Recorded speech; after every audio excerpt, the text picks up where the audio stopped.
Hey, it's Jordan with Status Coup. From election denial to COVID conspiracies to, well, we're just asking questions about the attack on Nancy Pelosi's husband to a whole host of conspiracy theories. We know the Republican Party is becoming a party of conspiracy theories and mainstreaming it. But there is now a candidate for New Hampshire senator who might win that is seeming to push a conspiracy theory about kids asking for litter boxes because they identify as cats in schools.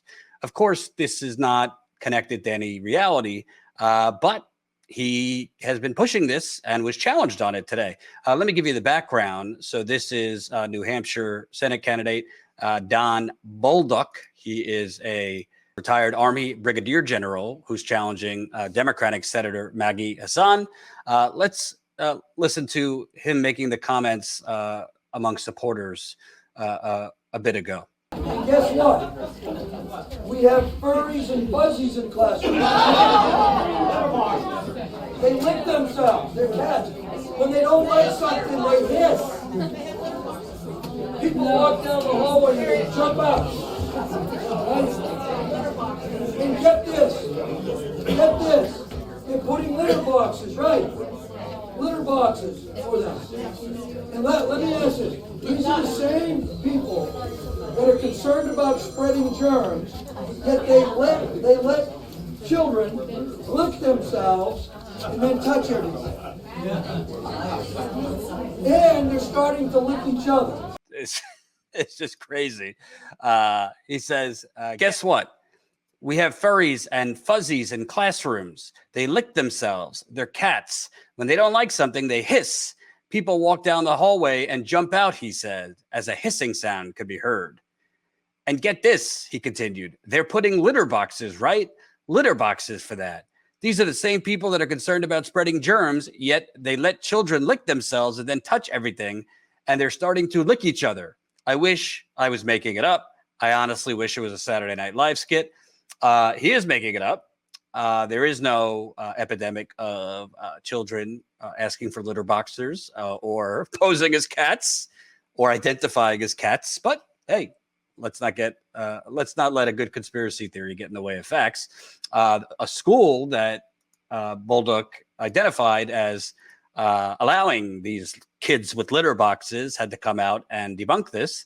Quote, it has come to our attention that at a recent event in Claremont, Don Bolduc named Pinkerton in false claims, suggesting that unhygienic, disturbing practices are taking place in our classrooms and spaces on campus. The school said Monday. We want to assure our community that Mr. Bolduc's statements are entirely untrue. Oh, my God. So Bolduc was challenged by a reporter at a campaign event up in New Hampshire about this.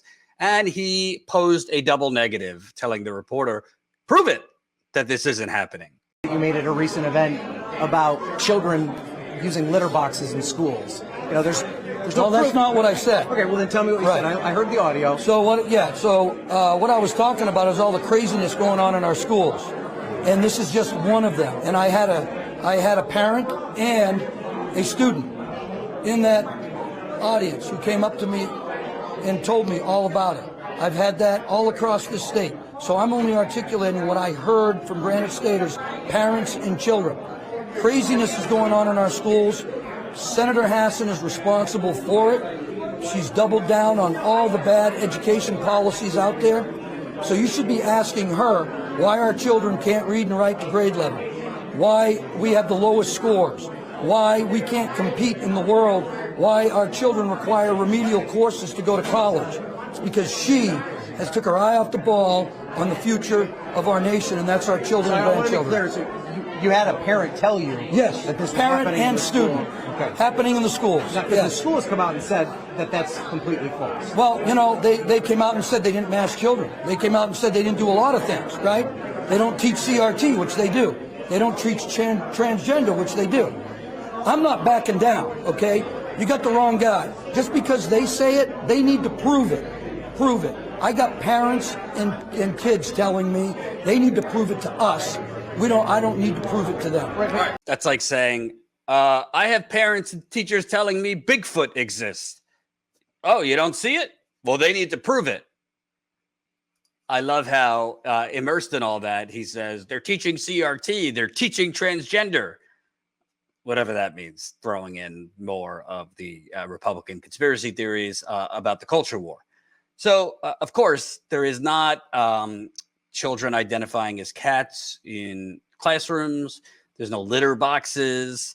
I mean, Maggie Hassan is your dime a dozen Democrat. She's corrupt, but I don't really know if she's responsible per se for children and their testing scores or problems reading. But this is the best that the Republican Party is putting forward. Now they are coming up with kitty litter conspiracy theories. And I promise you, their supporters, a lot of them are going to believe this because there's a lot of supporters and MAGA people that bought that dead animals were voting during the 2020 election. They weren't. So this is scary times, kitty litter conspiracy theories. I'm hoping they don't start creating dog conspiracy theories because that's my preferred canine companion. But this, it might sound funny. It might sound like this is the Onion, but people like this are dead serious and competitive. I mean, look, this guy, the Real Clear Politics average between the Democratic incumbent senator and him, Hassan is up by 1 point on average. The last poll had the kitty litter guy up by a point. So it's a toss-up in New Hampshire. New Hampshire, among the Northeast states, tends to be a little bit more conservative. So kitty litter conspiracy guy could win. And clearly, he pushes the critical race theory nonsense. He pushes they're teaching transgender in school. This is very, very scary, alarming stuff. And it really shows you how pathetic the Democratic Party is, how void of actual bold economic solutions on inflation, on income inequality, on wage stagnation, how basically they have just offered the masses crumbs and expected them to say thank you and keep electing them. How pathetic the Democratic Party is that this guy is within a sniff of winning a United States Senate seat. And if he wins, it's not going to stop the kitty litter conspiracy theories. I can only imagine what this guy as a United States Senator is going to start rolling out there in terms of cultural wars, conspiracy theories, and overall batshit nonsense. So who would be the victims of that? The people of New Hampshire. Opioids have hit New Hampshire hard, like in many other places in the country. Inflation, obviously. Industry has left places like New Hampshire. But it's just really mind-boggling that people like this guy can be competitive. It just shows you when you have power, and you could say 50-50 Senate, all that jazz. But when you have power and you don't deliver on your promises for a $15 minimum wage, Biden, the Democratic Party, when you don't deliver on promises of a public option, when you give one $1,400 check during a unprecedented pandemic and expect people to say thank you, when you let oil companies price gouge the hell out of the masses and don't put any penalties on them, don't threaten to or pull their federal subsidies of these price gouging oil companies, you don't months ago push a windfall tax on their profit. You don't push legislation to prohibit them from buying back their stock like they're doing now. When you don't provide a clear economic populist alternative, you have kitty litter guys competing and potentially winning Senate seats. Propaganda.